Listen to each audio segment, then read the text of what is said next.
La parole est à Monsieur le Président Philippe Vigier. Ma question s'adresse au Premier ministre.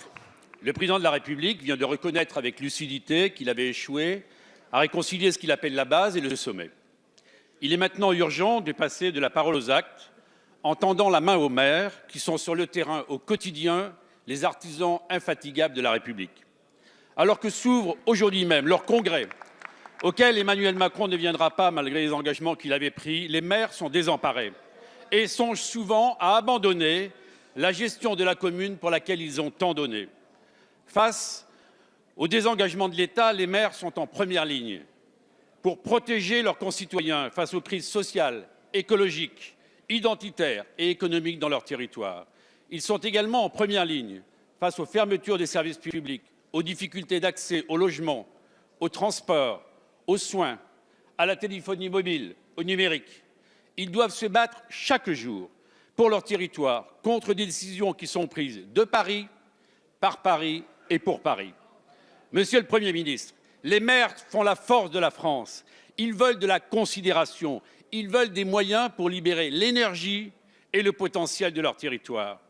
Vous êtes, Monsieur le Premier ministre, en responsabilité. Il vous appartient donc de leur apporter une réponse forte. Pour le groupe Liberté et Territoires, cette réponse ne peut passer que par un nouvel élan de décentralisation. Alors ma question sera simple. Êtes-vous prêt à en finir avec la centralisation qui s'est accentuée depuis 18 mois?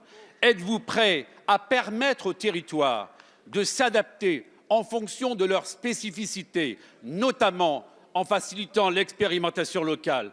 Enfin, êtes-vous prêt à donner plus d'autonomie fiscale et permettre plus de solidarité territoriale? Je vous remercie. Merci, chers collègues. La parole est à Monsieur le Premier ministre.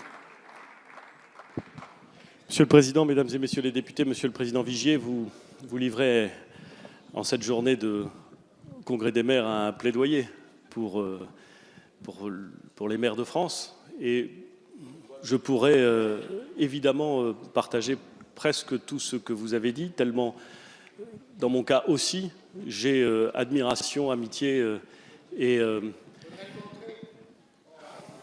Monsieur Cordier, merci. Pour les maires de France qui savent élever le débat quand c'est nécessaire. J'ai donc un accord quasi complet avec vous sur le rôle particulier que les maires jouent dans la vie démocratique et dans la vie de leur pays. Vous évoquez les difficultés du métier de maire. Elles sont réelles, elles sont considérables. Vous avez évidemment raison. Vous avez évoqué, parmi toutes celles-ci, le fait que les maires seraient en confrontation ou en difficulté récurrente avec l'État et avec le seul État. Vous connaissez la vie locale, je la connais. Reconnaissez avec moi qu'il peut arriver que les maires, dans l'exercice de leur mandat, dans la réalisation de leurs projets, se heurtent au moins autant, et peut-être parfois un peu plus, Monsieur le Président Vigier, à d'autres collectivités territoriales, à des départements, à des régions, à d'autres communes qui ne partagent pas le même projet qu'elles.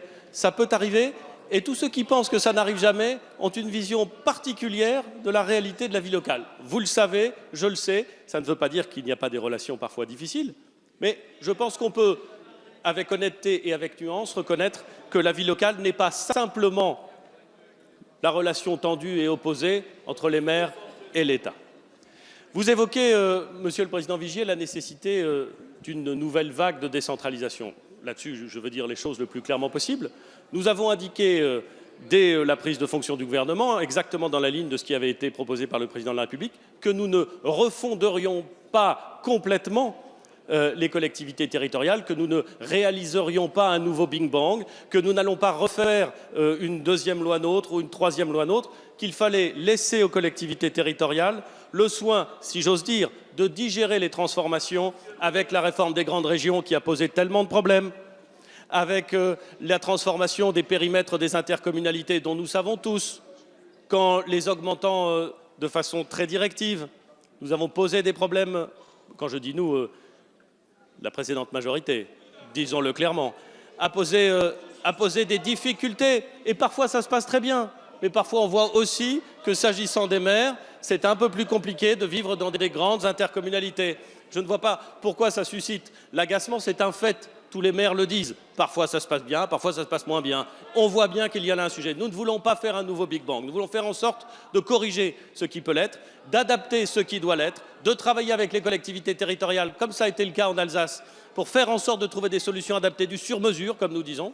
Et puis, Monsieur le Président Vigier, puisque vous appelez de vos vœux une capacité d'adaptation des collectivités territoriales, une forme d'autonomie, non pas d'autonomie complète, mais de capacité à définir des règles particulières. Alors, je me dis que dans le cadre de la révision constitutionnelle, impressionné par la proposition de mise en œuvre d'un droit à la différenciation qui figure dans la révision constitutionnelle, vous trouverez ce que vous attendez s'agissant des collectivités territoriales et vous voterez en faveur de la révision constitutionnelle qui sera présentée au mois de janvier. Je vous en remercie.